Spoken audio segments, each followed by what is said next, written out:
نبدأ بالصلاة على رسولنا الكريم محمد صلى الله عليه وسلم، فصلوا على خير البشر.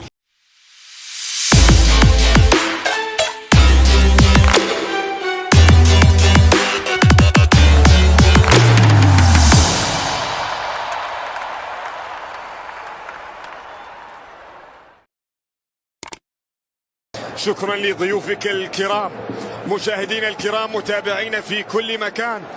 نأتيكم هنا في ليالي الأبطال عند الجولة السادسة والأخيرة من مباريات دوري المجموعات. ريال مدريد هنا في سانتياغو برنابيو يستضيف سلتيك الاسكتلندي في مسألة مهمة للغاية، وهي صدارة المجموعة السادسة والاحتفاظ بهذه الصدارة من خلال هذه المجموعة التي يزاحم ريال مدريد فيها لايبزيج الألماني والذي يواجه شختار. ولذلك فإنك يلعب هذه المباراة بالمباراة لما بوستو كوغلو انه كريم يتواجد في دكة البدلاء. وهنا الكرة التي تبعد من امام تيبوك لمصلحة سلتيك، الكرة الاولى ولبعث وسط الملعب. هنا لدينا كرة امامية الكابيتانو،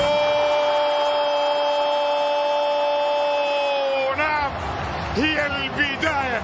قرروا بأن يكونوا في الصدارة، قرروا بأن يكونوا متسيدين لهذه المجموعة بعد كما نشاهد 6 دقائق في مصلحة الريال. فينيسيوس ذلك رحل إلى أستراليا. لكن خلينا من هذا الكلام،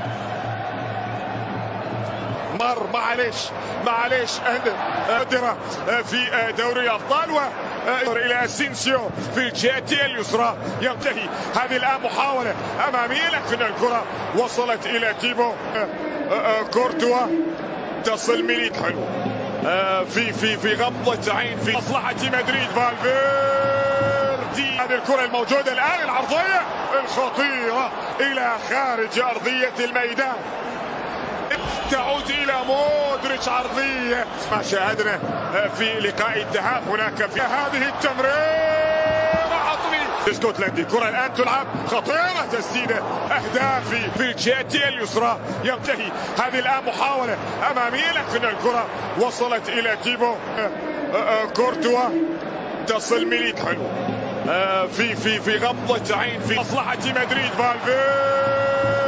هذه الكرة الموجودة الآن، العرضية الخطيرة إلى خارج أرضية الميدان، تعود إلى مودريتش، عرضية ما شاهدنا في لقاء الذهاب. هناك في هذه التمريرة عطني اسكتلندي، كرة الآن تلعب خطيرة، تسديدة أهداف الريال.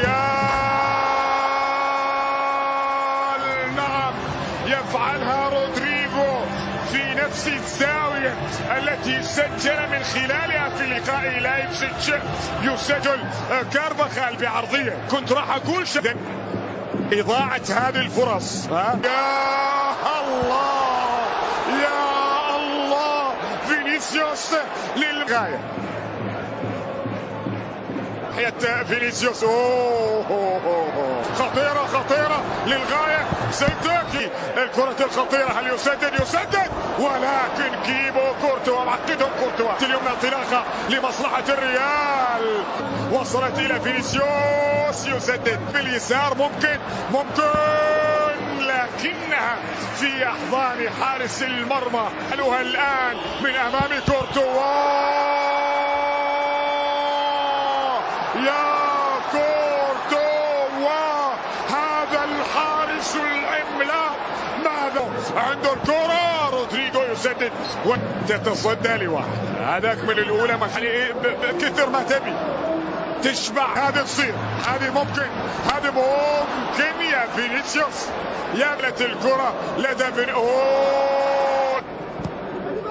لمصلحة سلتيك. وبعد دقائق مشاهدينا الكرة تلعب عرضية داخل منطقة الدخان، عرضية ماركو اسينسيو تحولت إلى ينقل الكرة داخل منطقة الجزاء. الزاوية الآن على مستوى القائمة الأول رأسية من ميليت. فالفيردي ثالث الأهداف في مدريد، قريبا جدا من أن يضاعف النتيجة. هذه الكرة وخطأ يحتسب لمصلحة الريال.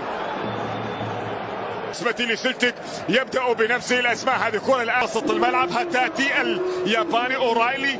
فينيسيوس عرضية لمن تبعد الكرة ويتابع ويشاهد. هنا لدينا رأسية كارفاخال. الكرة في الجهة كارفاخال عرضية على مستوى القائم الأول إلى خارج أرضية الملعب. ومن كارفاخال أسينسيو يا عين على الريال. رأسية كارفاخال إلى موجود. هذه أغلب فينيسيوس هل يمر هل يجتاز الكرة التي تول يتقدم التدخل الموجود والكرة التي تعود والخطأ الذي يحتسب لمقيم ممتازة. لا نشعر بوجود حكم. لدينا ركلة زاوية تلعب خطيرة رأسية. نقلون الكرات توني فيردي يسدد والكرة تصل في الجهة اليمنى. عرضية الله يا محلى الريال يا مجمل الريال وشباب الريال عندما لكن هذه الكرة التي تأتي لمصر من دافيد ألابا واحدة وفينيسيوس يتركان أرضية المدريدي. يقول يا حلو ملقاك ما بعد الغياب. سيبايوس على فكرة اليوم كريم وبعد ذلك يرتاح قليلا. يعيد الى كورتوا مجموعة فاسكيز. الكرة تزداد الله فيدريكو فالفي واحدة يا كريم. لكن ريال في الموسم الماضي هنا لدينا واحدة هي ماشريم بنزيما يلعب الكرة العرضية لكن دفاع حاول. كرة عرضية خطيرة زمن أحكامه. هذه كرة الآن فهي خطيرة لكن أيضا كورتوا